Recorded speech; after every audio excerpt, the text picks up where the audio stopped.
કાઢી દે. તમે જમવાના ટાઈમે કોઈ બી ચોવ્યા ટાઈમ આપણે ઇડલી કાઢો તો અમે તો એટલી વાર બોલ એવું થયું છે મેં પાર્સલો મંગાવીને જમ્યા છે. તમે મહેમાન સામે કહો કે ઇડલી બનાવી છે ઇડલી કાઢો ઢોસા હું ખીરું ક્યાંથી કાઢું પછી બીજું આપણે તો ઘર પ્રમાણે લાગે ને એક્સ્ટ્રા અને જોવા આવે એટલે આટલું ખવડાવવાનું જ ના હોય પહેલા. સાચી બધાને એમને ફોન આવી જાય કે અમે આવીએ છીએ તો અમને કેવી નહીં કે આવે છે તો તમે થોડુંક વધારે મંગાવતો અમે તો વધારે બનાવીએ. સૌથી ફર્સ્ટ થિંગ કે જોવા આવે ને આ રીતે વાનગી વધારે મંગાવી રાખો છે બહારથી આવે દૂરથી આવે તો કોઈ જમીને જાય એ બી આપણે સમજીએ. તમે કોણ એમને ફોન નહીં કે ને કોઈ કેટલું જમશે વધી જશે તો અરે એ બી વાંધો નથી જમતી નહીં પણ કે જ નહીં અમને ઈ કેમ ના કે તમને કોણ કરે ભાઈ તમે એ લોકો ના જમે તો વધે તો તમારું ખીરું ઈ પ્રોબ્લેમ હોય બીજું કાંઈ નથી. આ અમે ક્યાંથી છેલ્લી ઘડી જમવાનું બનાવ્યું તો અને બોલ બધા આ લોકો ક્રિકેટની પ્રેક્ટિસ કરવા જતા તો તમે ના પાડો ને કે મારા બહુઓને કે મારે આ છે હોળી પર આયા કાંઈ નહીં અમે એક્સપ્લેન બોલે એમનો હાથ ન ચાલવા સાસુને અમે જમાડ્યા છે બોલ કે કોઈ ટાઈમમાં દે ને ભાઈ તો કે હું કરાવું નહીં પાછું મને અડું જ નહીં. હવે અમે કેટલું તો અંશુએ મામીએ મનાયા બોલ કે ભાઈ હમણાં તમે ટાઈમમાં એમનું મૂકી દો આ લોકો કેટલું કરે કે થોડી સાફ કરો ખવડાવશે તમને 3 ટાઈમ પણ બાકી આ બધું તો કોઈ બહુ નહીં કરે એ તો તમારી બાઈ પાસે જ કરાવવું પડશે ને.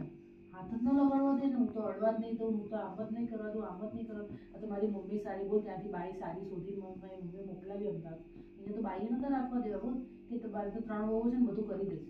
અરે હું કેટલું આ ડ્રેસિંગ કરું એમને ને શું કરો તો નર્સ જેવી હતી સારી હતી કે એને બધું કરી દીધું કેટલું ડ્રેસિંગ ને બધું કેટલું લાગે આટલા જણ ઘરનું અને આટલા મહેમાન આવે આખું આપણું જો બધા પરિવાર વાળા બધાના વેવાઈ વેલા વાળા દાદા વાળા કેટલા મહેમાન આવે છે તું માનીશ ને એટલા મહેમાન આવે ને જો ચોવ્યા ટાઈમે જ આવે અને આ લોકોને ચોવ્યા જ ચાલતો એટલે આપણે ઓફર બી કરવું પડે.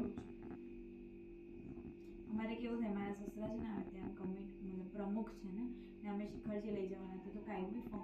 કાંઈ બી પ્રોગ્રામ હોય ને તો અમારા ઘરે મીટિંગ રાખે આ લોકો મીટિંગ રાખે એટલે કેવું ખબર હશે 9 વાગે કે 10 વાગે મીટિંગનો ટાઈમ હોય ને તો બી લોકો માટે વડાપાઉં કરવાના મેથીના ગોટા કરવાના રાતના એવી રીતે ગરમ વસ્તુ સમોસા પાઉં કરવાના કાં રગડા પૂરી કાં પછી કોર્ન ચાટ એવી રીતે મારા સાસુ હવે ધતીન કરે હા તો બી અમે લોકો ઠીક છે કરાવીએ. તો મારા જેઠાણી શું કરે ખબર હોય ને મીટિંગ છે એટલે એ દિવસે પોતે જમીને જતા અને અમે રાઉન્ડ મારવા જઈએ છીએ ને પછી તો એ બધી ઢઢી તો આપણે જ કરવાની ને દેવાનું લેવાનું. તમે ના કોઈ ના પાડે મારા સાસુ એને કોઈ દિવસ ના પાડે અમે તો ના જ પાડે મારા સાસુ કેવું કરે ના તમારાથી પાછા હવે તો અમે કહીએ ને કે હું તો ના નહીં પાડું તમારાથી થાય એટલું કરો નહીં તો કાંઈ નહીં બોલ. રાહુલ તો એક વાર વઢ્યું હતું કે મમ્મી તું ના પાડતા શીખ નહીં તો આ લોકોમાં આ જ પીસાય છે પછી હવે મેં 1-2 વાર મમ્મીને કીધું કે મમ્મી તમે બોલો ને હું બોલું હું નાની છું હું એ લોકોને કહું ના કહી શકીએ આપણે તમે ના કરો હવે તમારે કહેવાની ફરજ છે ને કે તમે એ લોકોને કહો. એના પછી ઉદ્યાન હતું ઉદ્યાન કરવા ગયા લાસ્ટ ટાઈમ ત્યારે બી આવી રીતે ક્રિકેટમાં હું મહિનો મને કામ ચાલ્યું. એક બાજુ એમની માંડની તૈયારી કરો એક બાજુ ઘરનું કરો એક બાજુ બહારનું કરો કેટલું કરું હું યાર ઊંઘી માણસ પછી ઊંઘી થાકી જતી હતી. મારા સાસુ તો કેવું કરે હવે એ લોકો જતા ને તો એને કઈ કેવી નહીં અમે લોકો અત્યારે ક્યારે બી બહારનું ખાવાનું ખાઈએ ને તો ને મને કેવું કરે ખબર કે આટલું છે આટલું છે આટલું છે ખાલી એક આટલું શું કહેવાય ડાઇનિંગ ટેબલ બી સાફ કરીને જવાનું હોય ને અમે લોકો રાઉન્ડ મારવા જતા ને કે ડાઇનિંગ ટેબલ સાફ કરીને જજે તો તમે એને ના કહી શકો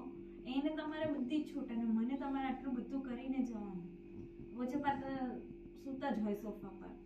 એ બી ઠીક છે ચલો કે આપણે થોડુંક કામ કરીને જઈએ અને પછી પાછું કેવું કરે અત્યારે મારી જેઠાણી બહારનું એટલું ખાય છે ને અત્યારે એમ મારા સાસુ બહુ અગેન્સ્ટ દિવસમાં એ અઠવાડિયે 4 વાર બહારનું ખાતી હશે મારી જેઠાણી તો એને 1 વાર ના કહીને અમે લોકો અત્યારે અઠવાડિયે 1 વાર બી નથી ખાતા ને તો બી બહારનું ઓછું ખાજો તમે બી એકલા છો બહારનું ઓછું ખાજો મંદા પડશો આમ છે તેમ છે તમે એને કહો તમારી આંખની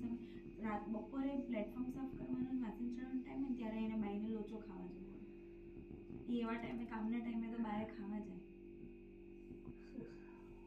એ લોકો ડરે ને એને કે જ નહીં કાંઈ આપણે આપણાથી ડરે નહીં એટલે આપણે બોલ કરે. મને તો હવે બહુ ગુસ્સો આવે મારી જેઠાણી એણે અત્યારે બીજું પ્લાન કર્યું એણે એકે જણને પૂછ્યું એનામાં એટલી કોમન સેન્સ હોવી જોઈએ કે સૂચિનું હજી આજે પહેલું બી બાકી છે તો હું બીજું કરીશ તો એને ખબર જ છે મમ્મી તમારા એનામાં બંધાઈ જ જવાના છે કેમ કે એ કંઈ કામ નહીં કરી શકે તો પપ્પા માટે ઓબ્વિયસલી મમ્મી ત્યાં રહેશે તો બી એણે બીજું પ્લાન કરી દીધું ને પાછી ઘરે આવીને શું કે મમ્મી કહેતા હતા કે દેરાસરની પ્રતિષ્ઠા આવે ને ત્યાં સુધી મને 2માંથી 1 વહુ તો પ્રેગ્નન્ટ જોઈએ. હવે દેરાસરની પ્રતિષ્ઠા આવશે ત્યાં સુધી તો એનું છોકરું આવી જવાનું છે શું કરશે જ્યાં એટલી ચંટ છે ને એને પહેલાં જ મને પૂછી લીધું હતું કે તમે ક્યારે કરવાના છો એટલે મેં એને કીધું મમ્મી દિવસે મને સુરત રહેવા જઈએ એને પહેલાં ચોખ્ખી ના પાડી છે શિખરજી જવાનું છે એટલે શિખરજી મેં કીધું શિખરજી જઈ આવે તો કે તમે લોકો ગાંડા છો શિખરજીની રાહ જોવાય આમ તેમ મેં કીધું દિવેશના બાપા ઘડી ઘડી શિખરજી નથી લઈ જવાના અમે એકવાર જઈ આવશું 4 મહિના મોડું તો મોડું એકવાર જઈને પછી કરશું તો એણે એટલે મારી પહેલા પ્લાન કરી લીધું બધેથી હવે એ તો ફાવી ગઈ ને મારા સાસુ હવે એને મૂકીને તો આવશે જ નહીં ના આટલું થાય કે હું તો મારા પપ્પા સાથે હું બી એક્સપેક્ટેશન રાખું ને ક્યારે કે એને મૂકીને તો તમે ક્યારે